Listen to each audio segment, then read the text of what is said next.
Micro finance ಕಂಪನಿಗಳಿಂದ ಕಿರುಕುಳ. ಇತ್ತೀಚೆಗೆ ಹುಕ್ಕೇರಿಯಲ್ಲಿ ಮೈಕ್ರೋ ಫೈನಾನ್ಸ್ ಕಂಪನಿಗಳಿಂದ ಬಡ ಜನರಿಗೆ ಆಗುತ್ತಿರುವ ಕಿರುಕುಳಕ್ಕೆ ಕಡಿವಾಣ ಹಾಕಬೇಕೆಂದು ಕರ್ನಾಟಕ ರಾಜ್ಯ ರೈತ ಸಂಘ ಮತ್ತು ವಿವಿಧ ಮಹಿಳಾ ಸಂಘಗಳಿಂದ ಈ ಮೈಕ್ರೋ ಫೈನಾನ್ಸ್ಗಳು ವಿಪರೀತ ಬಡ್ಡಿ, ಚಕ್ರ ಬಡ್ಡಿ ವಸೂಲಿ ಮಾಡುತ್ತಿದ್ದಾರೆ. ಇದರಿಂದ ಸಾಮಾನ್ಯ ಬಡ ಜನರಿಗೆ, ಕೂಲಿಕಾರರಿಗೆ ಸಾಲ ಮರುಪಾವತಿ ಮಾಡಲು ಸಾಧ್ಯವಾಗುತ್ತಿಲ್ಲ. ಫೈನಾನ್ಸ್ಗಳಿಂದ ಸಾಲ ಪಡೆದುಕೊಂಡ ಜನರ ಜೀವನ ಚಿಂತಾಜನಕವಾಗಿದೆ. ಕೆಲವರು ಆತ್ಮಹತ್ಯೆ ಮಾಡಿಕೊಂಡಿದ್ದಾರೆ. ಇದನ್ನು ಕಡಿವಾಣ ಹಾಕಬೇಕೆಂದು ಖಂಡಿಸಿ ಹುಕ್ಕೇರಿಯಲ್ಲಿ ಕೋರ್ಟ್ ಸರ್ಕಲ್ನಿಂದ ತಹಶೀಲ್ದಾರ್ ಆಫೀಸ್ವರೆಗೆ ಪ್ರತಿಭಟನೆ ಮೂಲಕ ತಹಶೀಲ್ದಾರ್ ಹಾಗೂ ಪೊಲೀಸ್ ಇಲಾಖೆಯವರಿಗೆ ಮನವಿ ಸಲ್ಲಿಸಿದರು.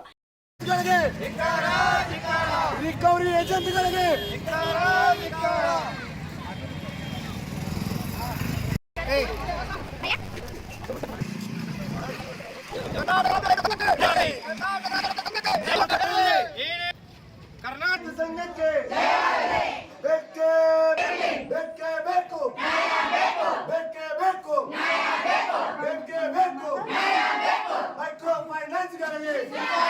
ತಾಯಂದಿರಿಗೆ ಅನ್ಯಾಯವಾಗ್ತಿದೆ. ಯಾವುದೇ ಫೈನಾನ್ಸ್ ಅವರು ಟೈಮಿಂಗ್ ಬಿಟ್ಟು ಮನೆಗೆ ಬಂದು ಟಾರ್ಚರ್ ಕೊಡೋದು ತಪ್ಪಾಗ್ತಿದ್ರಿ. ಅದೇ ರೀತಿ ಯಾವುದೇ ರೀತಿಯ ಅನ್ಯಾಯ ಆದಲ್ಲಿ, ಮಹಿಳಾ ಸಂಘಟನೆ ಅನ್ಯಾಯ ಆದರೆ ನಾವು ಉಗ್ರವಾದ ಹೋರಾಟ ಮಾಡ್ತೀವಿ.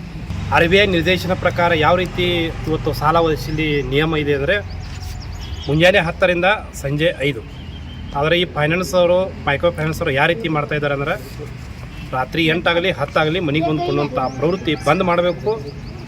ಈ ನೊಂದಂಥ ಮಹಿಳೆಯರಿಗೆ ಒಂದು ನ್ಯಾಯ ಒದಗಿಸಿಕೊಡ್ಬೇಕಂತ ಈ ಸರ್ಕಾರ ಕೆಲಸ ಮಾಡಬೇಕಂತ ಕೇಳ್ಕೊಳ್ತೀವಿ. ತೊಂದರೆ ಕೊಡ್ತಕ್ಕಂಥ ಇವು ಮೈಕ್ರೋ ಫೈನಾನ್ಸ್ಗಳು ಎಲ್ಲ ಬಂದ್ ಆಗಬೇಕು. ಯಾಕಂದರೆ ಇವರು 40-45% ಬಡ್ಡಿ ತೊಗೋತಾರೆ.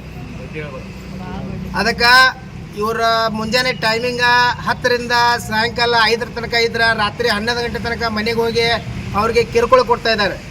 ಇವೆಲ್ಲ ಮೈಕ್ರೋ ಫೈನಾನ್ಸ್ಗಳು ಬಂದ್ ಆಗಬೇಕು. ಹೊತ್ತು ಅಂಥದ್ರಾಗ ಇವರ ಬೇಜಾರಾಗಿ ಕೇಸಿಂದ ಆತ್ಮಹತ್ಯೆ ಮಾಡ್ಕೊತಾ ಇಲ್ಲ.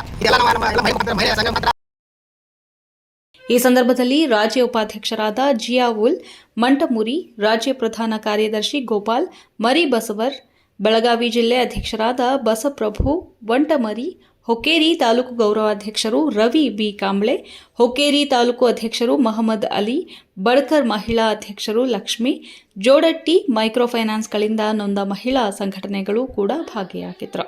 ವರದಿಗಾರರು ಆದಿತ್ಯ ರೋಕಡೆ, ಹುಕ್ಕೇರಿ.